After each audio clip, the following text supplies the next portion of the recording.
Hello, hello. My name is April Malone with Yes, I Work From Home, and this is the podcast. All right, today I'm going to be talking about something that's near and dear to my heart, and I chose not to bring a guest in for this one because I can fill up the whole time by myself. And I know that any parent who's going to be talking about childcare and working from home could also do the same. So we might get back to this subject again sometime soon. I know it's actually been brought up several times in some of my previous episodes, but here we go. I'm going to be talking a lot about hiring a nanny. Not a live-in nanny in our situation, but a part-time nanny that we called our mother's helper. When I was working from home for Mayo Clinic, they required that is actually part of the contract when you decided to work from home, that if you had children, that they would have other adult supervision, not you. And that's something that, because we were having babies at that time and my husband was off at school studying or teaching labs or whatever he was doing, I was still working into the early morning hours and even beyond when my kids would be waking up. So that is something that definitely came into play for us too. So I'm going to just go ahead and kind of walk through my journey a little bit. But before I get really deep into that, I do want to mention that I do love having guests on the show. I don't mind doing a solo episode every once in a while, but my passion is really the discussion and the conversation that I get. So if you have an interesting story that you'd like to share on this podcast, I'd love to hear from you. If you go to www.yesiworkfromhome.com/podcast/guest, singular guest, you should find the form, the Google form, where you can go ahead and just fill out a few details. Some of them are required, some of them aren't. You can do it pretty quickly, or you can give me more detail. I do interview a range of people. Some people are working for an employer. Some people are the employer. Others are entrepreneurs who are just working for themselves and setting their own goals and their own rules. So I'm happy to talk with you all. And as I've mentioned in the past, it's okay with me if you have something, a service or a product that you want to share. We will give you some space for that. We do mostly want to focus on your journey, how you got to working from home. What has it been like for you?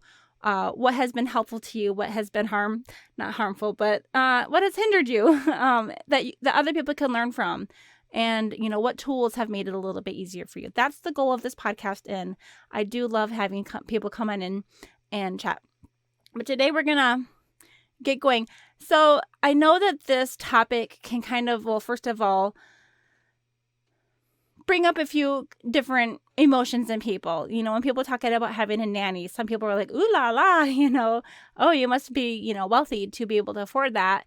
And obviously some people do pay a lot more money for having in-home help than others do. Depends on where you live. But there's a lot of different ways that people might have in-home help. And some of these things that we'll be talking about, or that I'll be talking about, will be applicable to, more than one situation. I have actually raised my children far away from my mom and from my husband's family. My mom and dad, my stepdad, they all live up in Minnesota and we live in Arizona. It's about a 30-hour drive in a van with kids, and we have only done that a couple of times. The flights are few and far between that are, affordable rate, and we just haven't had that lifestyle where we've had parents or our parents or the kids' grandparents nearby to help out with, some of the childcare things. So we've always more or less depended on having outside help when we couldn't just juggle it ourselves. So I guess I just wanted to put that up front. Like, a lot of people are like, oh, what does it cost to have a nanny? And again, that is just completely subjective. If you have more than one kid, depending on where you live, and also what your own lifestyle is, what your wages are, what your priorities are. Some people are just looking for someone to keep their kids safe. Some people are looking for someone that can not only keep their kids safe, but also, really enrich their learning and do a lot of activities and drive them around and even maybe help around with household chores. So that's something that I will get into a little bit. But I just wanted to more or less just kind of get into why we decided to have an in-home helper. And it wasn't ever full-time, but it just seemed necessary for our situation. And I know that some people have been able to raise their children, even multiple children, without necessarily needing that. In one of my earlier interviews, I think, I brought in Angela, my friend, from when we used to work together, and she and her husband were able to go back and forth and work opposite shifts all those years, and raise a rather big family.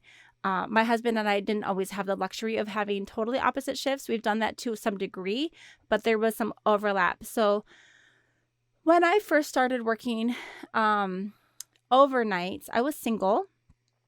And then eventually I had roommates at some point, and it actually worked out pretty well. I had one, I was working overnights. One of my roommates worked a day shift and the other one worked second shift. And so we never were competing for the shower. We all kind of had different, routines of getting breakfast and stuff. And so we were never in each other's hair. When I got married, it's pretty easy when it's just the two of you. I would, work my night shift and he would work his day shift, and we would see each other in the evenings before I started work.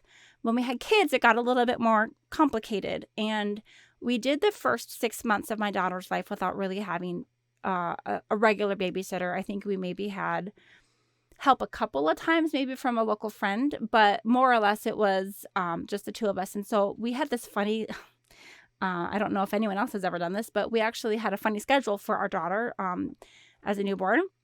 We would keep her up until about 1 o'clock in the morning. Obviously, she would have her normal nap, throughout the day. It was just a different nap time than most people. So I would start work at 11 o'clock and she'd go to bed about 1 a.m.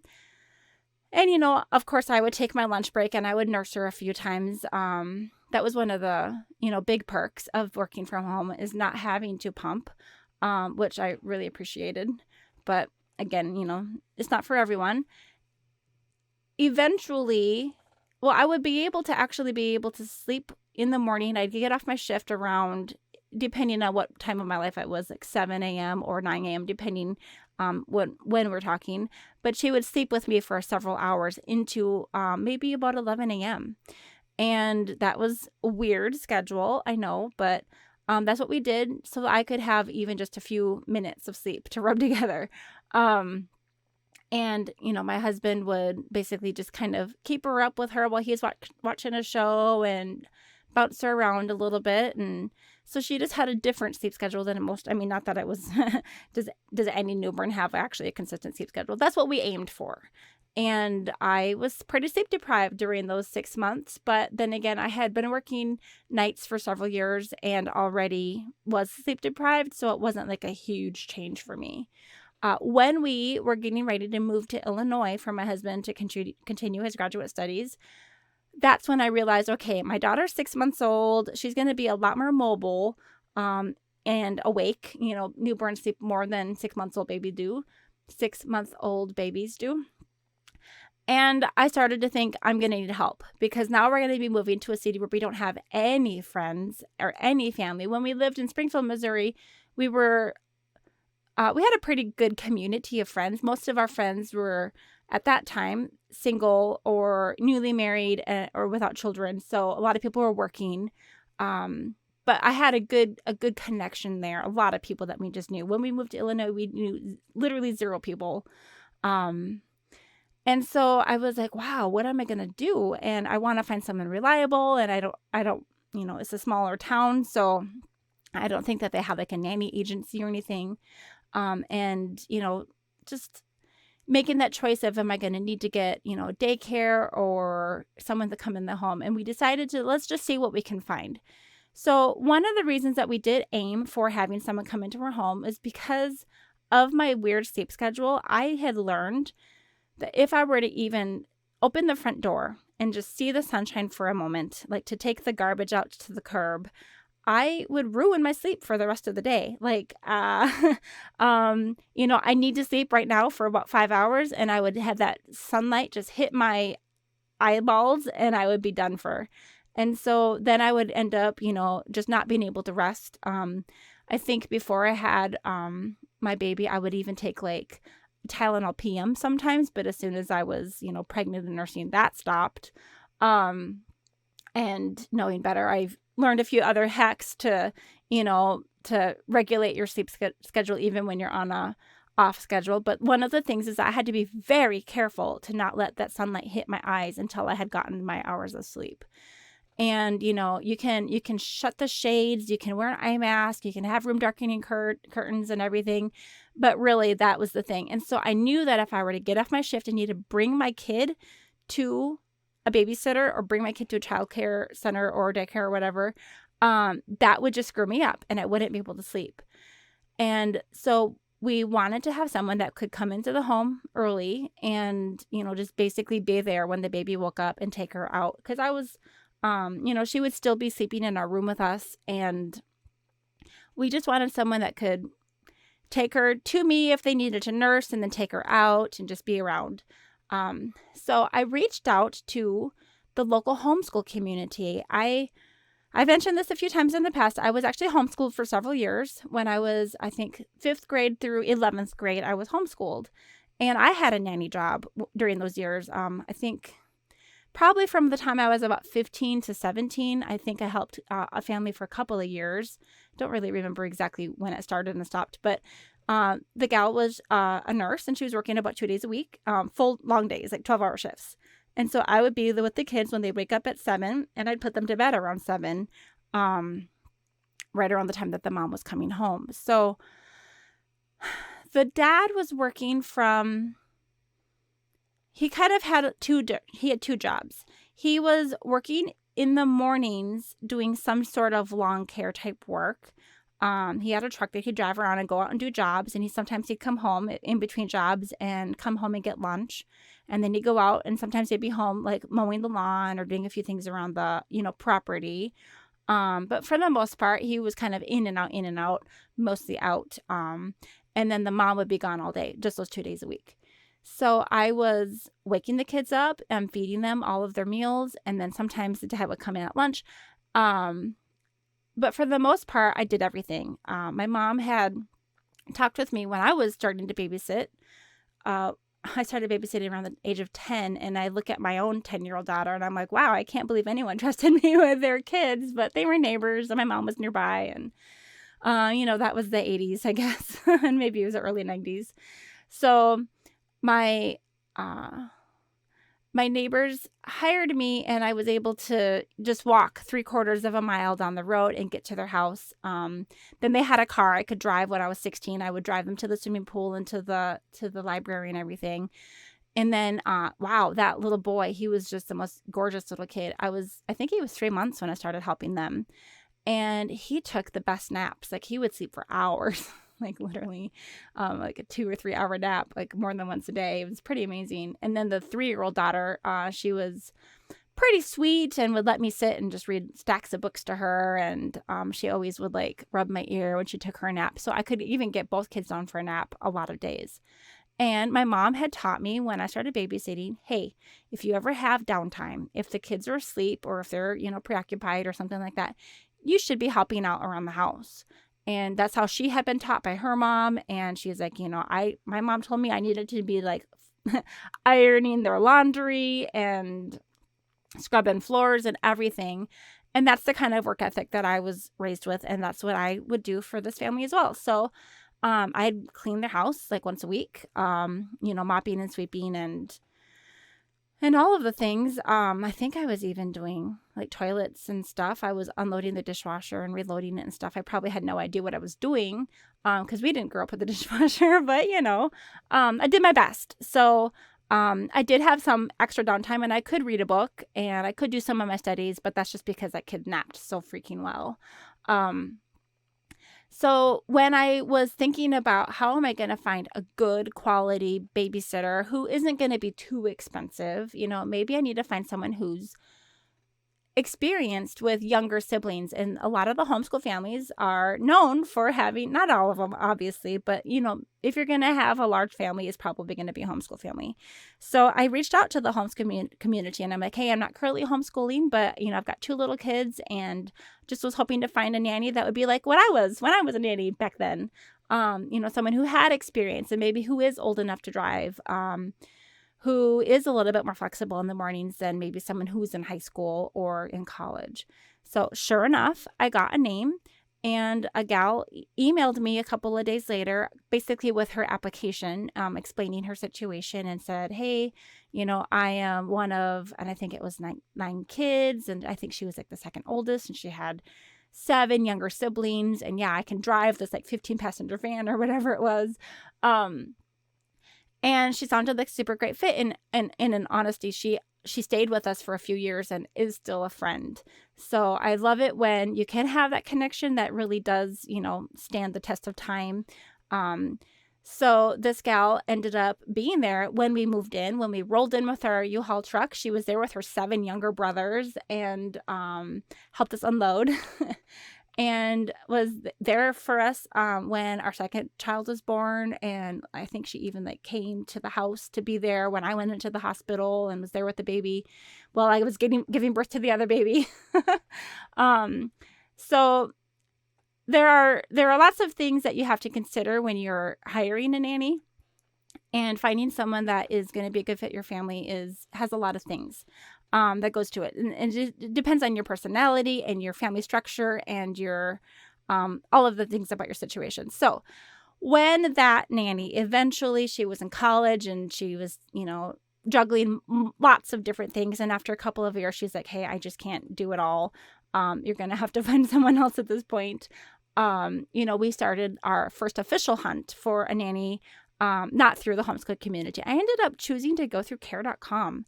And I'm sure that there's a lot of people that have feelings about a platform like that. And I will say this, it's kind of like Facebook Marketplace or Craigslist, where you're going to get a little bit of everything. You're going to get the people who are going to flake out on you, and you're going to get the people who are high quality and just looking to, make a buck.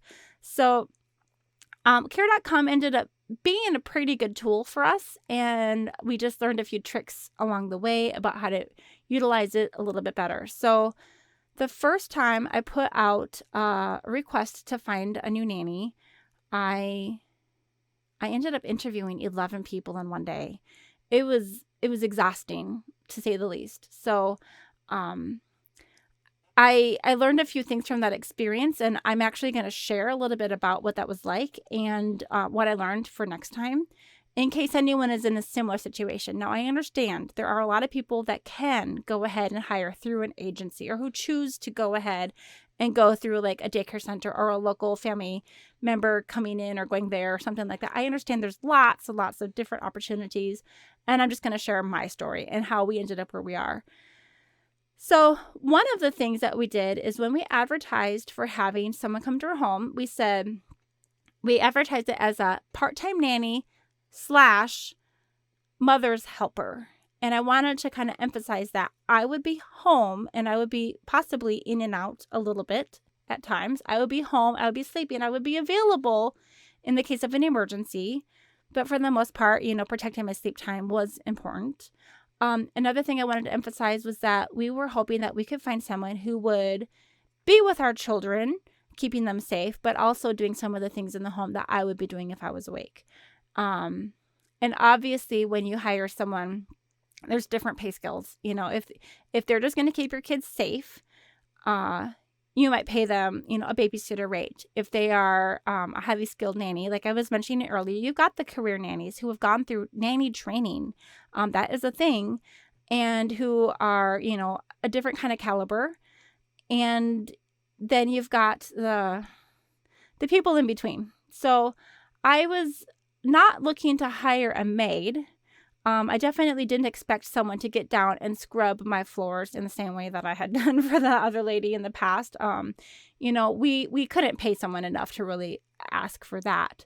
But we did let them know that, hey, we are kind of starting to do a Montessori lifestyle. We were bringing our daughter. She was a little bit older at that time. So we were starting to bring her to a homeschool co-op Montessori. It was in someone's home in her basement, and we were teaching them some of the basic elements of like doing things for themselves. And they do a lot of practical life skills in that setting. And so, you start to teach kids how to fold their washcloths into quarters, and how to match socks, and, how to choose their own clothes. And you put things away, like when you're unloading the dishwasher, you put them at a child's level, the dishes that are safe enough for them to touch at the child's level, so that they could get their own, and so they can have a lot of independence and autonomy as far as making some choices. And I really had been reading a lot about that and really liked that lifestyle. And I thought, this could play itself into a nice thing where I could say, hey, helper person who's coming into my home, we would like our child to learn how to do some of these things. And I always said, hey, we don't want you to have to touch our dirty laundry. You don't have to, scrub our dirty dishes in the sink. But if the dishwasher is clean, could you please unload it with the child and have, my daughter help you put things away? We're setting things up so that we could do that. And we'd really appreciate that. Same thing with laundry. If you've got a clean load of laundry, if you don't mind, helping her learn how to fold her things, and if there's something else there that you're willing to do, we really appreciate that. And so I came into it with that idea in mind that I would have someone that would hopefully be willing to do at least a little bit of light housekeeping without the huge sticker price on that. Which some people are like, that's terrible. I get it. Definitely if you need a full-time maid, pay for that.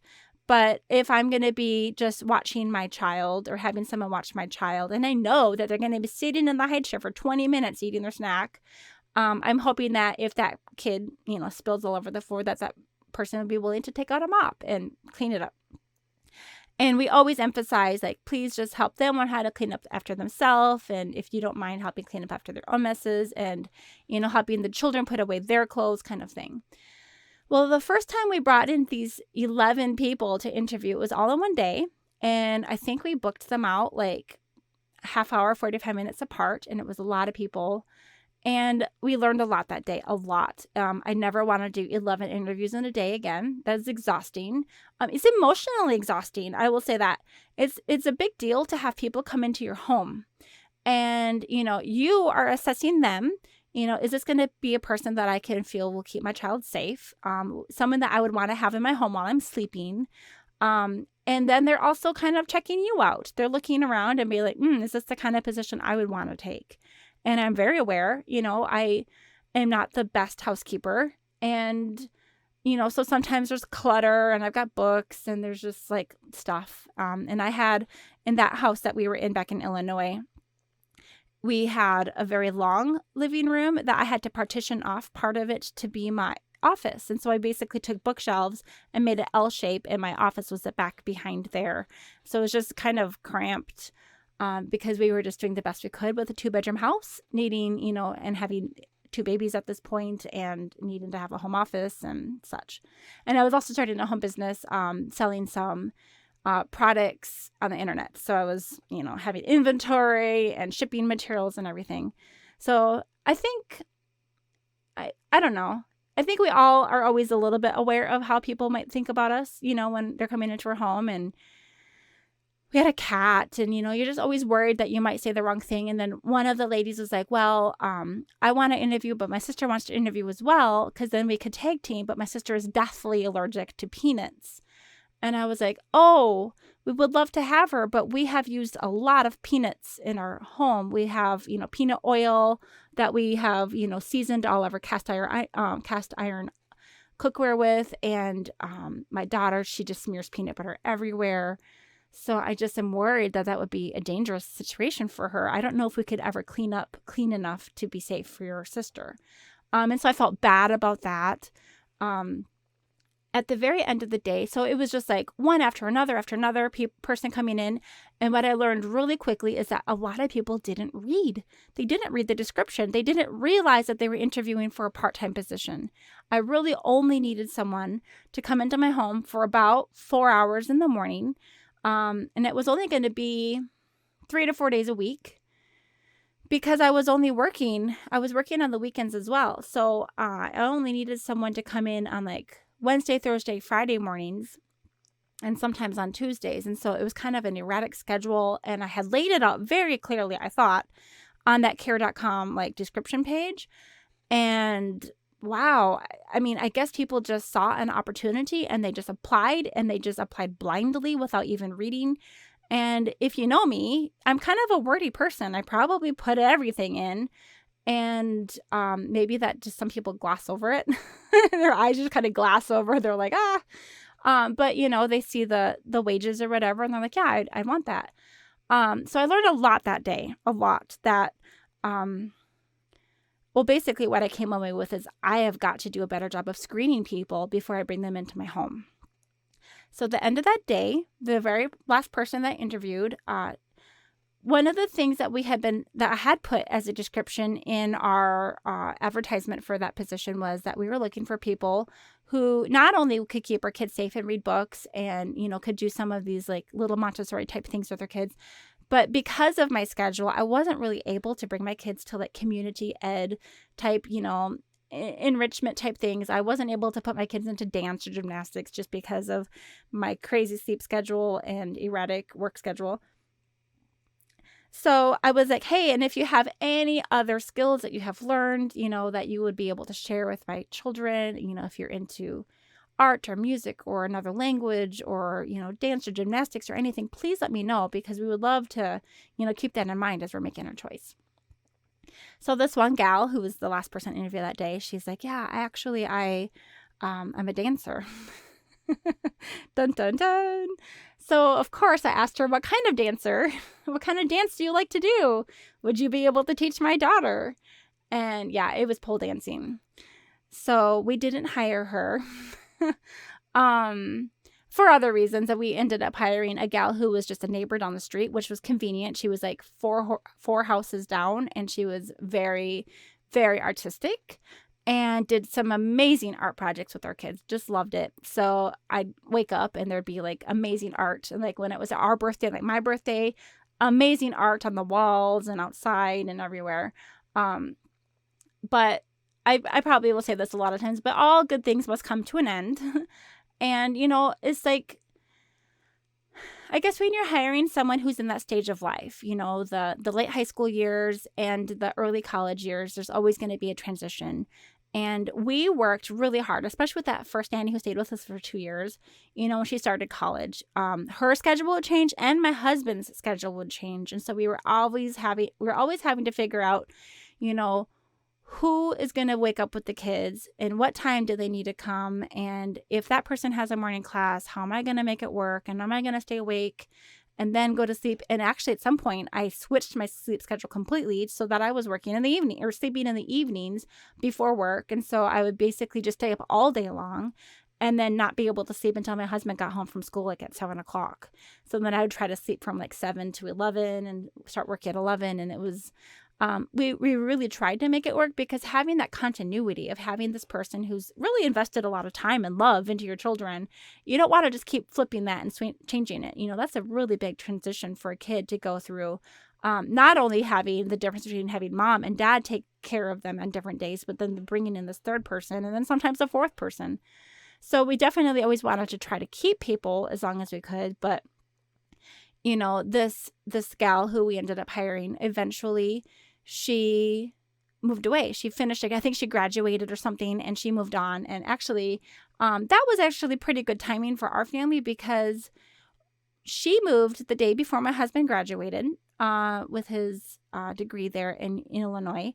And we found out that we were pregnant like about 5 seconds before we walked out the door to go help her move with our third child. And so it was kind of a good thing, because my husband was going to be job hunting and we didn't necessarily want to have to continue paying someone to watch our children while he was going to be home anyway. And so it wasn't like we had to let go of that person. They just naturally were already on their way out to a new life in another city. So my husband was job hunting for about 15 months. During that time, we had our baby. In the middle of that, we moved back to Missouri, which is, I keep saying this, that's a whole episode of itself. And when we finally moved to Arizona, we needed to hire again, because we knew that I would still be working. I was actually able to keep my work from home job. That's the beauty of some of these positions, is I was hired in Minnesota. I had that job in Missouri and in Illinois and back in Missouri. And when we moved to Arizona, I still had the same job. So we had that stable, the benefits. We had the health insurance for everybody in the family, dental and eye insurance, everything, which was really nice. But I needed to get back on the bandwagon as far as hiring someone with, I decided to go back to care.com. And I think if I were to do it in the future, I probably would look into the nanny options through the agencies a little bit closer.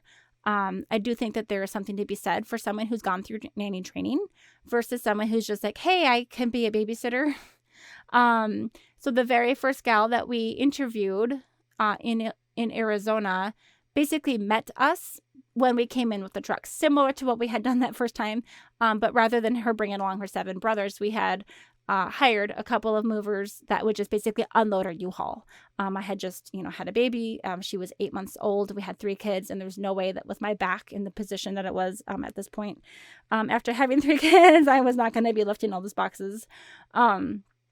So she basically met us at the door when we came in with the truck and helped with the kids while I was helping direct the traffic and everything. And then after that, we had a little conversation, which was like our interview. And I thought, we had talked quite a bit online before we had met. And I thought this might be a good fit. But sure enough, she left. And a couple of hours later, I got a text from her saying, I would love to be a babysitter for your family, but I'm going to need $25 an hour. And at the time, I wasn't making that. And so I texted her back and I was like, you'd be making more money than me. So I can't do that. We can't justify paying you more than I can make. Then why would I even be working? And she's like, yeah, well, other families will pay it. And it's true. There are families, especially, when you live in a bigger metropolitan area and you've got some affluent cities nearby, we've got, some very wealthy people in the area who hire nannies and will pay $25 or more an hour. And not only that, but they'll supply a car and, all these extra perks. And we're not that family. I have a sister actually who did a nanny position like that down in another state, out of state, East Coast. And she was paid very well, probably more than I was making at the time, and was supplied a car and also was at the beck and call of someone who expected her to, at the drop of a hat, come and do an overnight, like right now, like I'm heading out of town for the weekend. I need you. And so, that with those kinds of wages and that kind of lifestyle, there's different expectations, and we weren't those people. So I decided that in order to really use my time wisely, especially being busy with the 3 kids and having a job and, a lot going on, I was dealing with some health issues. I had been bitten by a tick. I had a tick on me when we were job hunting, and there were some repercussions, if you will. And so I just wasn't feeling well. It all happened right around the time of the move. And I decided, you know what, in order to be able to really maximize my time and not have to bring 11 people through my house again, I'm going to do a screening interview. Rather than just talking back and forth in these things, I'm going to actually have a set of questions, and we're just going to use them. And if people don't like my questions, they don't need to be my nanny. And one of the things that I have told people in interviews with me is that you're not just watching the kids. I am part of the package. I will be in and out, and, you will be interacting with me. You'll be bringing the baby to me and bringing the baby back from me, and you will see me in my sleep. And by the way, I sleep really heavily, and I sometimes say weird things. My husband has told me that I've called him mom a lot of times in my sleep, and I'm not always with it. So just so you know, if I ever say anything weird, please don't take it personally, because who knows, I was probably asleep. I also warned people that they might see me in various stages of undress because, I was nursing these babies and in and out of sleep. And then the baby would be in and out of sleep. And sometimes things would just be there and they'd probably see me, and they probably all did. And that was just part of the job. You just need to know up front, this is probably going to happen. I'm a very modest person, but when I'm sleeping, I might not be so modest. So when I started to use a screening interview questionnaire, it really did help. And when I chose to ignore it or not do it, I always paid the price. So I'm gonna actually go ahead and read. I brought it with me, these 10 questions that I had, and I realized that it was excessive, and it probably is for a lot of people. But the reason that I used this is because I felt like when I was going to invite someone to come into my home and have that interview, I wanted that time to be really personal. And I wanted to get a lot of this stuff out of the way and make sure that they knew what they were getting into. I don't want anyone else to show up at my door and say, oh, I didn't realize it wasn't going to be a full-time position. That, I needed them to respond and answer these questions so that I knew that they understood, so they wouldn't be wasting my time and I wouldn't be wasting their time. And so question number 1 on my screening interview was, will this schedule, and I laid it out very specifically, Wednesday, Thursday, and Friday mornings from this time to this time work for you? Will this time work for you? And I also just laid out that there would be some opportunities for some backup babysitting here or there, or that we might have an opportunity for, an extra day here or there if I picked up an extra shift. But, this is the core schedule, and we are going to be interviewing for a backup babysitter in case you're not available outside of your normal schedule. But in case you would want those extra hours, we'd offer them to you first. And I had a pretty specific question, and I also added a few comments. And so this was a very lengthy document. I did have one gal who complained about it. She's like, oh, yeah, that was really long, and it took a long time to fill it out. And I hired her, and then I regretted it because, you know what? That's my personality. I am a wordy person. And if I'm going to be working that closely with you and you're going to be in my home, you're going to have to be okay with my wordiness, So question number 2, I did ask if they had any foreseeable conflicts in the next, 6 to 8 months. I was hiring a lot of people who were college-age students, and I'm saying a lot of people, but it really wasn't that. I mean, I guess there have been a lot of people, but there's always been a pretty good reason to explain this transition. I'm trying to not take it personally that there was like this revolving door of like part-time nannies, but when you're hiring someone for a part-time job and they want a full-time job, they're not going to stay for very long, especially if there's not going to be an opportunity for full-time work. So we were trying to find someone that would, not only be available now, but it be available.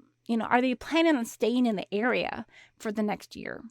Obviously things are going to come up, but some people, if I was hiring, say in like May, they were fully intending on moving out of state in August. And I just needed to know, like, are you planning on staying in Arizona or leaving?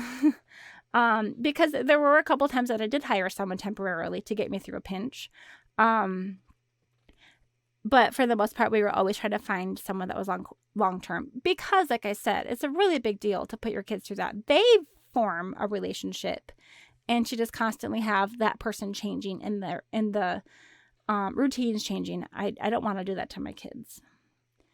So question number 3, I was asking if they ever had a hard stop of what time they needed to leave for the day. If they had, if they were scheduled until noon, but they have a 1 o'clock class, I need to know if they have that 1 o'clock class, so that if I go run an errand and I'm going to get caught in traffic or something, I need to know if I can still make it to the bank or if I need to rush home. Would you want to have extra time added to the end of your day on occasion in a pinch or not? And so I think every single question that I put in here happened for a reason. Like something happened and I didn't want to ever make that mistake again.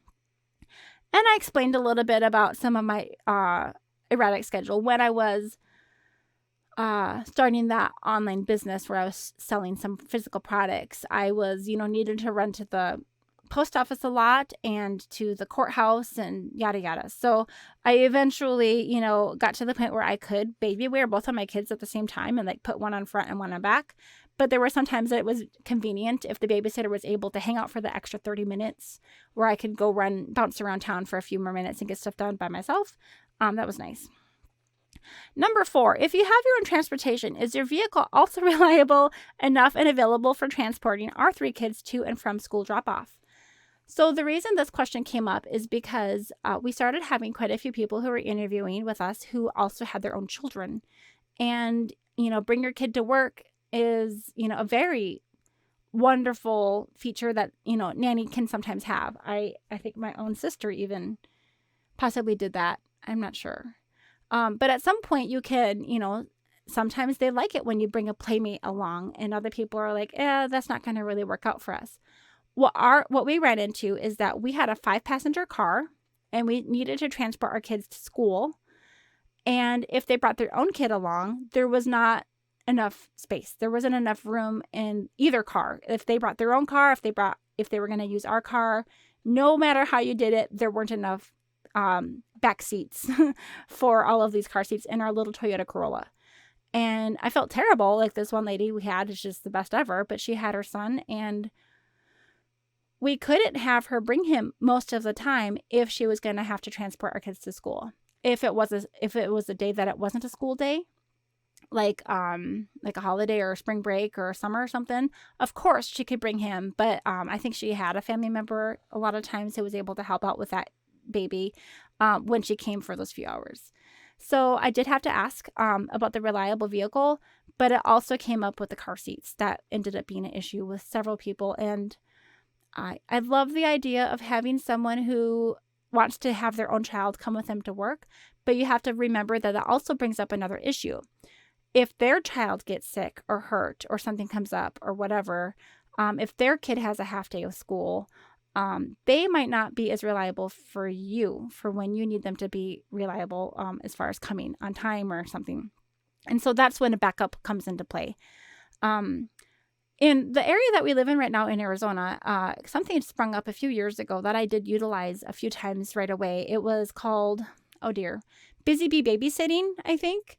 And they described it as basically Uber for babysitters. So if you need a babysitter, they had already screened them, done their background checks and the driving and all the things. And you basically were just going to trust that whoever they sent to your house would be a safe person to be with your kids in a pinch. And I did utilize that a few times when someone's car broke down on their way to our home, or that day that I had promised my son that I would be there for his, I want to say it was like a Valentine's Day party. And I was like, honey, I'm dropping you off right now, but I'll be back at 1:00 and I will see you in your classroom and I'll be there for your party. And then my babysitter, something happened and they couldn't make it. Probably a very valid reason. I can't remember, but I was devastated. I was in a really big pinch because I had promised my son that I would go and be there, and I wouldn't have been able to explain why I couldn't come. And he was expecting, and the teacher was expecting, everybody was expecting me to be there, and I had no babysitter, and I couldn't bring the other kids, so that wasn't an option. So I hired this temporary, one-time babysitter. It ended up being a good experience. I think I ended up doing it 2 or 3 times, and all of the times they're very just punctual, show up, do their job, and then out the door. So, but one of them I ended up chatting with a little bit, and she said, yeah, I have a sister who has 3 kids also, and they are similar ages to your kids, and if you ever need a babysitter, she might be interested also, except for she can't do this Busy Bees babysitting because she doesn't have an iPhone. She uses an Android, and they, for some reason, didn't have the iPhone. It was iPhone app only. So I guess only families that had iPhones and only nannies who had iPhones could use their app. Well, lo and behold, I ended up hiring this lady's sister to watch her kids for several months, which was also fantastic. So basically, the transportation thing did become an issue because my husband and I were sharing one vehicle, and we didn't want people to have to use their own car if we could provide our car. But if we were providing our car and my husband needed to get to work, he was biking or walking or taking an Uber. And so there were times that it was helpful if someone could use their own car, and we compensated, differently. And that's something that I didn't mention earlier. When you talk about how much does it cost to hire a nanny? Well, it depends on your area. How many kids do you have? What is your social status like? All of these different things. And I learned that it was helpful to tell people that there were a few different pay ranges there was a pay range that we were willing to operate within. And on the low end, this is what we would pay our neighbor girl who was a high school student. She was a young high school student. She would keep her kids safe. She would basically, play and keep them safe and not do much else. And that's fine. When I was working, at some point I changed my schedule. I started working in the afternoons, starting at 4 or 5 o'clock in the afternoon. So it was more like a late second shift type schedule. And then I would work until about 4 or 5 in the morning. I say 4 or 5 because I am in Arizona and we don't observe daylight savings time here. So when I was working for a Minnesota company that did observe daylight savings time, my schedule had to change to accommodate the fact that their schedule stayed the same when they changed their clocks. I don't know if that made sense. But it definitely did come into something like my husband would be getting home from work about 4:30, but I needed to start work at 4, sometimes out of the year. And so this gal would come in. She was really great with the kids when she came, but she forgot a lot. She forgot to just come. Sometimes I couldn't get a hold of her. And so, that's kind of comes with the territory sometimes when you have a younger sitter who's, socially active and everything. So, I didn't pay her the same rate that I paid the person who came to my house with their own car, ready to install car seats into their car to bring my kids to school, and then uninstall the car seats on their way out and put them back into my car, or whatever it was that we had to do. We did all sorts of different things. It just depending on the time of year and whether or not my husband could get to work safely on a bike, or if it was 125 degrees or whatever it is here in Arizona. We did have some days that were 120, like 123, I think is the highest I ever saw it. But some people said that it was 125, 126 on their thermostat, just depending on where you are in the valley. And on those days, either I would have to drive my husband to work, or he would take an Uber, or he would bike in, like he would leave a little earlier and bike, and then I would go pick him up after work. Lots of different things. But when my schedule kept changing, it was tricky. So what I started telling people was, we pay this much for, someone who's just going to watch our kids and not much more, just keeping them safe. We'll pay this much for the person who is not only going to keep our kids safe, but also, helping them do more activities and crafts. And I guess we would have expected even the cheapest babysitter to do some crafts or activities. But we were like, but in addition, would you be able to help in the home in the same way that I would be, taking care of things if I were awake or not working, such as unloading the dishwasher and folding the clean laundry and stuff like that. And as soon as people heard that there was a range, of course, they wanted the top end of that range because, it was several dollars more an hour. And it was really worth it to me, honestly.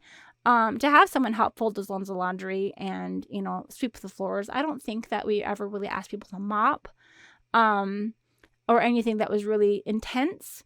But, there is, again, downtime when those kids are taking a nap or sitting in the high chair or very engaged in a coloring project or whatever they're doing. There's definitely some room for that light housekeeping, and I was definitely hoping to find someone that would do that. I did hire someone who didn't do any of that. And I learned to phrase it a little bit differently. The gal that didn't do anything. The reason I hired her is because I was going to interview, I don't remember the entire story. I was going to interview her maybe later that day. Or she was going to come and do a trial run. I can't remember exactly. I didn't interview her. She was going to come and meet me. And instead of doing a regular interview, one of my kids was sick, like barfing. And I needed to get the other kid to school. And I was kind of desperate, and I texted her and I was like, hey, something happened. My daughter is sick. We don't know if it's a stomach bug or if she ate something funny, but I'm going to either have to cancel on you, or if you wanted to come, I will pay you to stay with my other kid while I bring the other kid to school. One kid while I bring the other kid to school. And she wanted to come. And I was like, well, that's cool. Thank you for coming and saving my day, because I didn't know how I was going to handle barfy kid in the back seat. But I still needed to get other kid to school, which in retrospect, maybe I wouldn't bring a sibling to school if one of the kids was barfing. But, this was like 5 years ago. So don't judge too harshly. I know better now, especially in the pandemic. Obviously, everything is different now. So I hired her. She just came and she just jumped right on in, and it seemed pretty great, and she was really cute and friendly and great with the kids. And I didn't mean cute in a weird way. I meant cute with the kids. And then I, over the course of many months, I just noticed that she would leave a huge mess at the end of the morning when she was done with the kids. All of the toys would be out, and she apparently was mostly just sitting around drinking coffee and looking at her phone. So, really sweet personality. I don't really begrudge anyone, but you just notice that some people have a different attitude towards work when it comes to watching kids. Hey, my job is to just keep them from hurting themselves, versus I'm going to see how much I can help this mom who obviously is frazzled and a little bit stressed out all of the time. And I really liked the latter a lot more than the former. So I did have a few people come in the interim. Like I can't remember if she got like a full-time job somewhere else, like a day job. I think that's what happened. I think they changed her hours and she got like a full-time position. And so I was on the hunt again.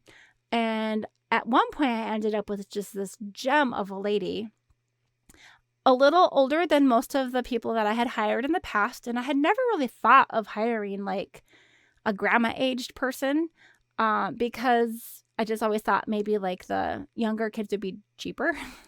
We were definitely on a tight budget. We had just moved across the country on our own dime. We didn't have enough money to move across the country. We were in a really tight spot. It was really hard and, had a lot of debt that we needed to pay off. But, wanting to still be able to have the kids in our home. And I told people, I said, we are not hiring a nanny because we have lots of money. It's because we want to have as much time with our kids as possible. It was a priority for me since I was able to breastfeed, without having to pump. That was a big deal for me. And I was able to do that. But, it comes with the cost. Like working and doing that is not always easy. My husband sometimes could come home from work early or from school, depending on what stage of our life we were in. And he wanted to be with the kids and not having to have the extra transportation time to get to someone else's house, to drop them off and pick them up, not having to wake up the kids, before they were ready to bring them off to, someone's daycare center or something like that. And so one of the things I told people, I said, hey, I know there's people out here in the valley that will pay $25 an hour, and we're just not those people. Like, we just can't afford that. I would if we could. Totally would. We know that you probably are worth it. But, let's consider those jobs. You've got the families that can afford that. Those are like the five-star steakhouses. And then you've got McDonald's, the people that are trying to get by with paying only $5 or $8 an hour. We're going to be more like the Applebee's or like Olive Garden people. Like we're going to try to pay you as fairly as we possibly can, but just realize that this is, a sacrifice for our family. And I think I said some level of that to a lot of the people that I interviewed, without trying to be too weird, but just explaining like, we know that there's people out there that can pay more, and we'll try to make this job as easy for you as possible. But, here's where we're at and here's what we're hoping for. And what I learned is that it was just very helpful to set the expectation from the beginning.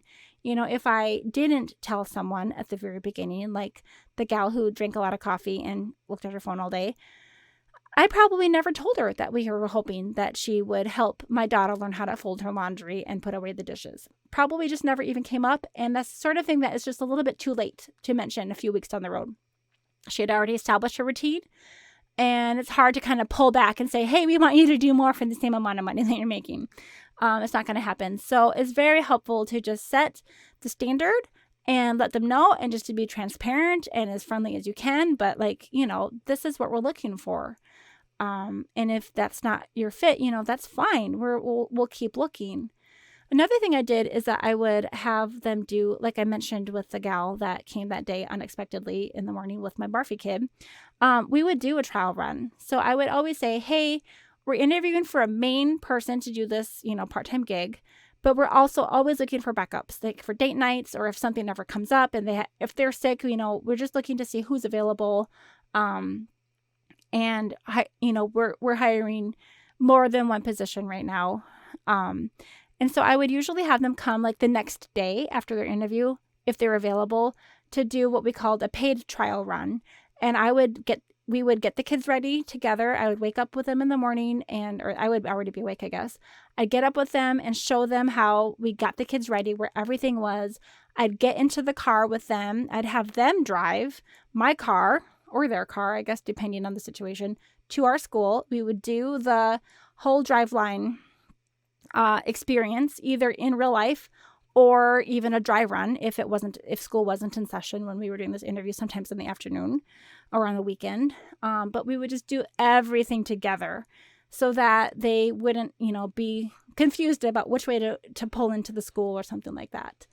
And that actually worked really well. And that kind of gave me a few hours to kind of get to know that person. And they knew that this was a trial run, but I was still paying them for their time, so it wasn't too awkward. And that really helped us make our decision. But you have to be a little careful when you're doing that whole, like, I'm going to take a few days to decide, because a lot of these people are interviewing for multiple positions in that same span of time. So even if we found someone that was really good, like by the next day, they could have already been hired by someone else. There's not a lot of loyalty, in that sort of situation where everyone is trying to find someone, everyone's looking for a job at the same time. So I'm going through this list of the 10 questions, and I was on question number 4. So question number 5 was, have you ever worked with a family where one parent was home most or part of the time? And again, that goes back to my experience with working with that family when I was 15 to 17 years old, and knowing how awkward it was at times when the dad would come home and I didn't exactly know who was in charge. Like when the kids spilled the milk and it was lunchtime and we're all sitting there at I guess they had like a breakfast bar type situation, and the kid in the high chair spilled something, like who's going to jump up and clean that? Who's going to help the kid when they fall down and start crying? Like I never was quite sure when he was going to have to slip out again. But I also wanted to let him be dad. And so I basically would say all of those things I just mentioned in my interview and just say, hey, I have lived this experience as the nanny. I know that it's a little bit different, to be the nanny when a parent is in the house. It's different than when you are the adult in charge. And just recognizing that. And that's why I always put the mother's helper, part-time nanny / mother's helper, because I am around. And sometimes I'm working and I can't be interrupted. Sometimes I'm sleeping and I really need to sleep. But sometimes I want to be with my kids. And so I might just come out. Maybe there'll be a day that I couldn't sleep. And I'm like, you know what? I'm just going to go ahead and spend this time with my kids. And a lot of times, if I had basically established those expectations very well, that person might just say, they would I would give them the option. Do you want to stay? Do you want to help around the house for a little while and keep your regular schedule? Did you want to slip out early? Did you have anything you need to get to? It's up to you. And as long as I gave them those choices, or if I was out running errands, they're like, hey, I'm calling. I'm like, hey, I know that your time to leave is at 12 and I can be home by 12, but would you prefer to have an extra hour today? Because if so, then I could go and do these other things. It's up to you. And I always felt that was the best I could do, to be fair. Obviously, I'm kind of a quirky person, and I'm sure there are a few people that weren't sad to be finished with our family. Another thing is that our kids, we're going through some things. We found out that we are very, very, very, very, very sensitive to food dye. And food dye makes my kids kind of angry or crazy or hyper or something. We're hopefully going to grow out of that at some point, but we're still very careful even years down the road. So there's that, those nannies, when you are establishing with a new family, the kids are usually kind of shy and cute for the first few weeks. And then, after everyone starts to get comfortable with each other, you start to see the true personalities coming out, and, or they are comfortable enough that they don't mind throwing a big old hissy fit or have a meltdown in front of you. It's a safe place, so I'm just going to let it all out. And another thing that comes in when you have someone in your home, whether or not you're there, or just anyone caring for your child at daycare or, at grandma and grandpa's house, or, a babysitter's house, kids sometimes hit milestones when you're not awake or when you're working. And that was something that was a little bit emotional for me a few times. I was working really long and hard hours some of those years, and I wasn't with my kids during their waking hours as much as my husband and the nanny were. And it was a little tricky to navigate how I felt about it when my nanny was like, hey, I think she took her first step. And I was like, oh, I missed it. Sometimes I'd actually even be in that same living room. And there would be that partition, like I said, that L-shaped bookshelf that was basically defining my office area. And I could hear things happening and I couldn't see them. And that was hard. I won't lie. And the fact that I was home and I was able to jump out and be there, right away in a few moments, like, hey, come look at this. I usually could. So I was so close to being there and didn't miss much. But I still, when you are parenting and working, there is going to always be that situation where you might miss something. But having your kids in the home can be an absolute blessing. but it can also make it hard. So that noise, like in that room with the L shape, there was no sound barrier. My office was right there, and the living room was right there, and that was the big play area, and the dining room was open to the play area, open to my office. And so it was a total blessing, but it was sometimes kind of noisy too. So a lot of times I'd be like, hey, can you bring them outside? How about you guys go for a walk or something like that? And I'm sure that in a normal situation, a nanny might not like being told what to do. Hey, I like to choose when I go outside. And sometimes I would just be like, oh, I'm having a hard time with getting my work done. Do you think you could even just go in the back bedroom or something like that? So that was question number 5. Question number 6. Aside from keeping kids safe and entertained while they're in your care, what are some of the responsibilities you've taken on before while caring for someone's children? And that is exactly what I was talking about before already, about are you willing to take on a few extra like light housekeeping duties? There was one gal that I did end up paying, I think it was only like an extra $20 a week. And I was like, hey, if I threw an extra 20, could you just take an extra hour? Like one day a week and just clean as much as you possibly could in that 1 hour. And she was pretty eager to make a little bit more money, and she was willing to do that. And I recognize now, looking back again, like, April of now of 2021 is a little bit wiser than that was, I was back then. And I think I did have an expectation that some of these gals would be able to get more done while the kids were awake. And now knowing, it is hard to juggle cleaning and 3 kids at a time. And I think I've learned that it's hard for me to get some of those extra chores done. And so I usually think I just said, if she's napping, if you want to stay the extra hour and just clean, that'd be awesome. That'd be really helpful, but you don't have to. And she agreed to it. But I think that there was always kind of like a weird little sense of like, I thought that maybe she should do more during that time. And she probably was like, wow, I'm trying to do so much. And she never really understands how much I've already done. So just keeping the expectations realistic is a good idea. All right. And this one actually already came up earlier. I mentioned this story a little earlier. Number 7, do you have any special skills or experience that you enjoy sharing with children, such as a music background, another language, gymnastics, dance, etc.? And we didn't get the pole dancing nanny, but we did get the artistic nanny who did some really amazing art projects. And then later in the journey of hiring people in, we did have a gal who was Spanish speaking. So she's bilingual, and we asked that she tried to use as much Spanish in her home as possible. And especially when she dropped off the 2 older kids and she was home with just the baby for several hours while I was sleeping, we asked if she could speak in Spanish with her exclusively. I don't know if that ever really was exclusive, but I think she tried. And unfortunately, she had a lot of other projects happening and ended up not being our long-term nanny. Still is a really good friend of ours.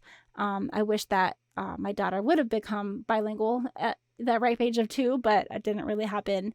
But definitely we have a lot of books in our home now that are either bilingual or Spanish only. And it's really fun when our friends do come, she'll bring her kiddo, and we're friends, and they've come for Thanksgiving and I guess New Year's Eve and all these different things that we are trying to learn as much Spanish as we can so that we can, meet them halfway at least. But it's a work in progress.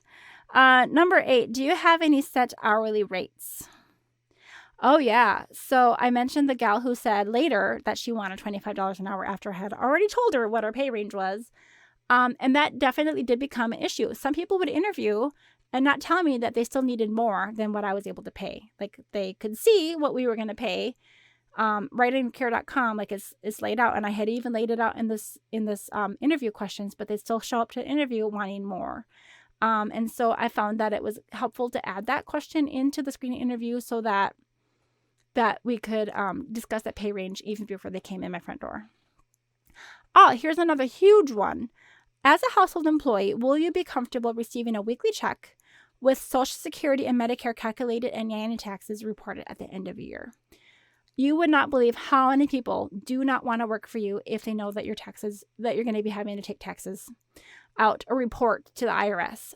So many people that's one of the things that happened when we moved to Arizona. We just learned that there were quite a few people that were just interested in cash only, under the table. They wanted nothing to do with any of this. And when you have someone in your home so many hours, first of all, you're obligated to report it. And there's a set limit. I can't remember now. It's been a few years since we've actually had a nanny in our home, but I think it's like once they make $600, give or take, depending on where you live, maybe, you are obligated to report it, and they are too. And you both need to agree that that's going to happen.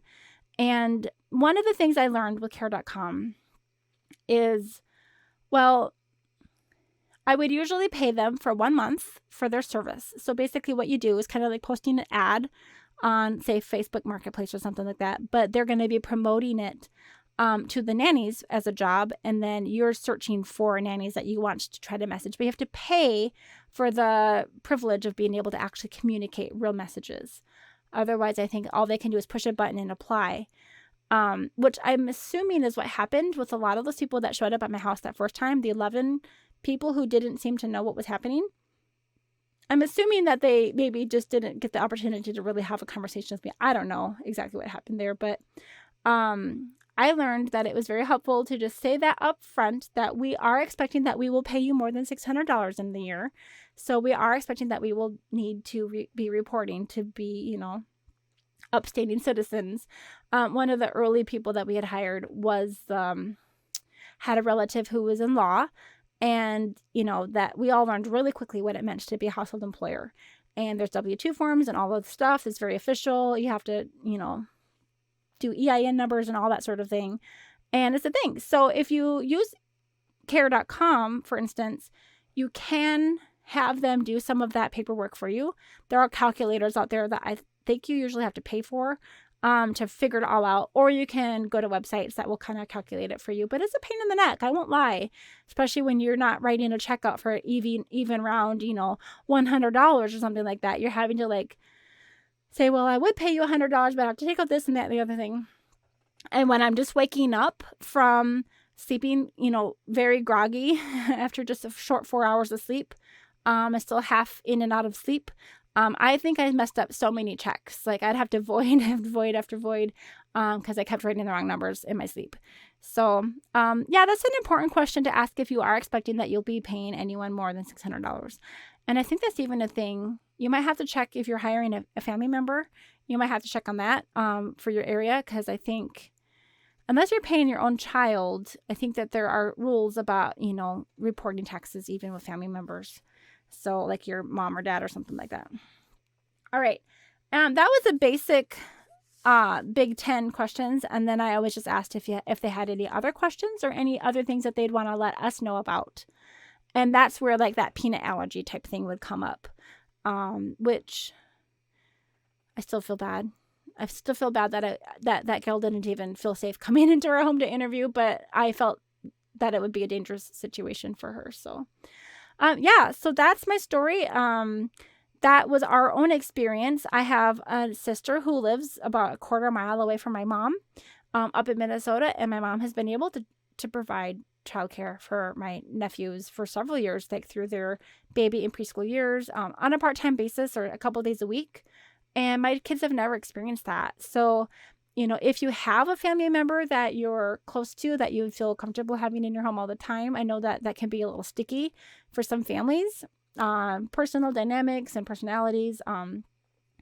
But man, I would give anything to have my mom, a quarter mile down the street to, pop in and watch the kids, paid or unpaid. I would love that so much. I know that, some people have found a really amazing home daycare or a local babysitter, and, depending on your work schedule. If you don't wake up until your kids wake up and you all are getting ready at the same time and you're dropping out the door, you may not ever feel the need to have in-home help. There's lots of reasons why people choose to and choose not to, and I get it.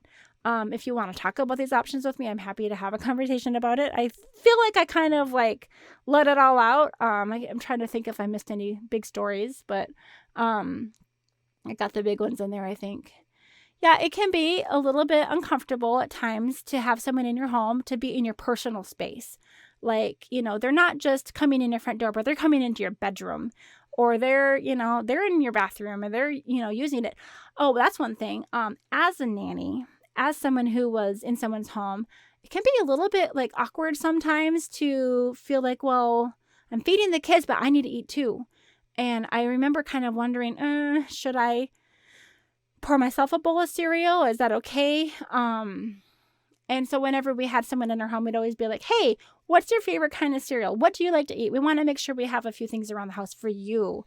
And by the way, I'm going to leave some of this chocolate out for you. It's for you. Help yourself. Totally help yourself. Ice cream in the fridge. I did learn with one of my nannies that I have to tell her, but that's my birthday. That's my birthday ice cream, or that's my birthday chocolate. Please don't touch it, because she felt very free. And another thing is that, as a nanny and having nannies, I've learned that some people are more likely to clean up after themselves than others. There was one gal who would leave the peanut butter, like the spoon or the knife in the peanut butter, and the lid was off, and like the bread was open and falling on the floor. And I'm sure that something probably happened in the middle of that, and some kid maybe fell and needed to get scooped up really quick. We actually did at one point even have, we were doing baby wearing, and so we would have like the buckle carriers that you strap your kid on to your front or your back, and we trained one of our nannies how to use it. And so she would be, bouncing around with one kid on her back and helping the other kid, and it's very personal to be sharing like your baby wearing equipment with someone, especially when they're very, very different size from you. But it was also still really special. And I feel like that when she had her own children in the future, that was something that she was already comfortable with. And yeah, it's fun. It's fun staying connected with people, but it's not going to be that way for everybody. So I guess I try not to take it all too personally, but it is a very personal thing to have someone in your home with your children that much. I remember sometimes like having that person tag me, like the nanny would tag me in a photo of my children, and then every year those memories come up, and I'm like, oh, that wasn't me that took that picture. Or actually, I think that Facebook started to recognize my kids' face as my own at some point. That was kind of weird. So yeah, there's some things I think it's just worth talking through it. Something if you want to consider, I definitely recommend that screening questionnaire. The gal who complained about my questionnaire ended up not being a great fit. She stayed for several months, but it was not a great fit. Oh, another thing is I ended up having to tell someone, hey, please don't come early. Because she would come 30 minutes early, and she had a key to our house, and she'd walk in, and my husband would still be in the shower. And there were a couple of close calls that he'd be like, oh my gosh, I didn't know that she was in there. And I don't think anything weird ever happened, but it was like a close call. And we just said, hey, if you get early, why don't you just stay out in your car if you want to, check the news, because no need to come in early before my husband's heading out. That was another little tidbit, that you just have to kind of say, we weren't expecting anyone in the house 30 minutes early. So, all right. So this has been my long talk about what it was like for me to have a part-time nanny / mother's helper. If you have something that you think would be interesting for this podcast that is related to working from home, please reach out to me. You can fill it out at yesiworkfromhome.com/podcast/guest, singular guest. And another thing is, feel free to check out my website. Feel free to contact me. I would love to have a conversation with you. We're looking at branching out and having similar services such as a membership. If you'd like to be part of something that's ongoing, I can offer some accountability for you.